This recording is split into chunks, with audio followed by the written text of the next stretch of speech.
Telur abang dalam bahasa Palembang artinya telur merah, adalah mainan anak-anak yang terbuat dari bahan gabus dan kertas warna. Bentuk mainan ini merupakan miniatur dari pesawat terbang, kapal atau perahu. Telur abang mulai ramai dijual para pedagang jelang perayaan HUT RI ke-72. Para pedagang mulai menjajakan telur abang di berbagai sudut kota Palembang. Menurut sejumlah penjual yang ditemui mengatakan, berjualan telur abang salah satu cara ia melestarikan budaya di Palembang.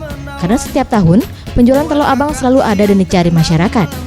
Untuk telur abang sendiri dihargai mulai dari 15 hingga 100 ribu rupiah tergantung ukuran. Nah, lagi ini lah saya 17 Agustus. 17 Agustus ya, Pak? Tiap tahun kita jual ini. Tiap tahun kita jual. Kalau sehari Pak, biasanya kalau tahun kemarin kita bisa jual berapa Pak? Tahun yang sudah ya rawit gitu. Telur abang memang hanya bisa didapatkan setahun sekali. Tidak heran jika momen ini menjadi keuntungan tersendiri bagi pedagang. Mainan telur abang ini memiliki nilai-nilai unsur perjuangan dan juga memiliki nilai nasionalisme yang tinggi bagi anak-anak.